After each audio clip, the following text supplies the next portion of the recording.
Okay, this is the solution for problem number 62, which is similar to some of the other problems we've looked at in area, but now we're going to deal with the problem in volume. So we have this function y equals the square root of x, and we want to look at the region bounded by that function, the line y equals 0, also known as the x-axis, and the line x equals 4. So first things first, let's draw a picture. Remember, the function y equals the square root of x is just the top half of that sideways parabola. If we wanted the bottom half, we'd have to do x equals y squared. So we're just looking at the top half. As I mentioned, y equals 0 is the x-axis, and x equals 4 is the vertical line at 4. So the region we're going to be dealing with is this.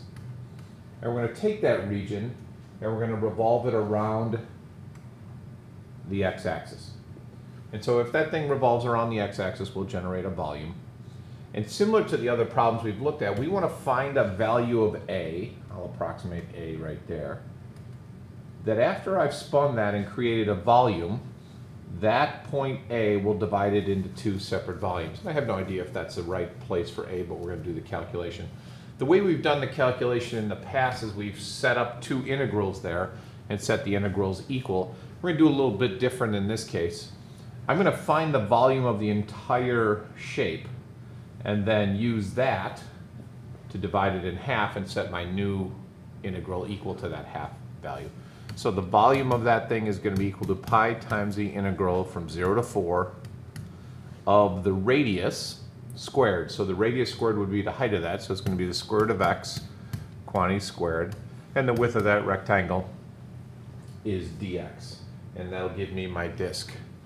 So when I work that out, I get pi times the integral from 4 to 0 of x dx. So that gives me pi times 1/2 x squared evaluated from 4 to 0, which is 16 times a half is 8, so I end up with 8 pi. So the volume of that entire figure is going to be 8 pi. What I want to do is find a spot A so that when I spin it, I cut it in half, which means my new volume is going to be 4 pi. So I'm going to take 4 pi, set that equal to the integral from 0 to A of the same thing, the square root of x, quantity squared, dx. Okay, so that will allow me to solve for A. Working this through, I get 4 pi is equal to 1/2 x squared evaluated from A to 0. And so multiplying that out, I get, what do I get? I get, oh, I forgot a pi. There we go, stick a pi in there. That makes things a little easier because that cancels. And so I get 8 is equal to a squared. Plug in a, the 0 doesn't matter, and therefore a is equal to the square root of 8, which is actually 2 square roots of 2. Approximate value there would be 2.828. So my A value, my initial guess, isn't that bad. It's a little bit past halfway in order to get that value that will break the volume into two equal parts. Then part B, this was all part A. Part B takes the same idea, but then asks where do you put B to split it into 3 equal parts, I believe. Find the value of x in the interval from 0 to 4 that divides a solid into 3 parts of equal volume. Okay, so we're going to get a new slide here. Some of this stuff will carry over. So we know that my total volume is still going to be 8 pi. But now I want it to be equal to 8 pi over 3. Integrate that from 0 to A of the square root of x, quantity squared, dx. And again, don't forget that pi in there. And actually, I don't want to use A. That should be a B, so we'll change that to a B. Let's clean that up a little bit. Okay, that should be B. All right, then we can multiply that out and work this through. We get 8/3, because the pi's will cancel, equals 1/2 x squared evaluated from B to 0.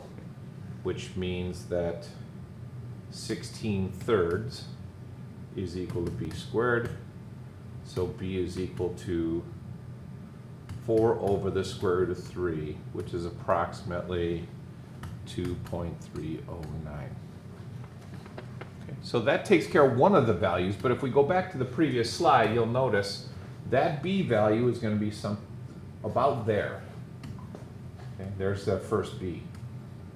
But there's got to be another one. If we're going to split it into thirds, there's got to be another one over here somewhere that's going to split so we get our equal values. There's 1/3, another third, and a third. So we have to find that second b. So to find the second b, what's the volume going to be? Well, if the first b was 1/3 of the entire thing, then the second one will be 2/3 of that original function. So pi times the integral from 0 to b of the square root of x quantity squared dx. Okay, so this is going to allow us to find our second b value. The first one is at 2.309, and again, the pi's cancel, that's convenient. So 16 thirds is equal to 1/2 x squared evaluated from b to 0, which gives us 16 thirds equals 1/2 b squared. Probably should change it to a different variable instead of b, but you get the idea. We're looking for that second b value to the right, which gives me 32 thirds is equal to b squared, so b is equal to 4 square roots of 2 over the square root of 3, which is a fairly ugly number and doesn't mean much to us until we get a decimal equivalent of 3.266. Okay, so now we have our two locations so that when we spin that volume, we'll have, so up to 4, here's our point at 4, we can now find our two locations that will allow us to split this into thirds. So here's one, a little past 2, and then the other one is just a little past 3. So surprisingly enough, that's going to give us 1/3, 1/3, and 1/3 of the total volume.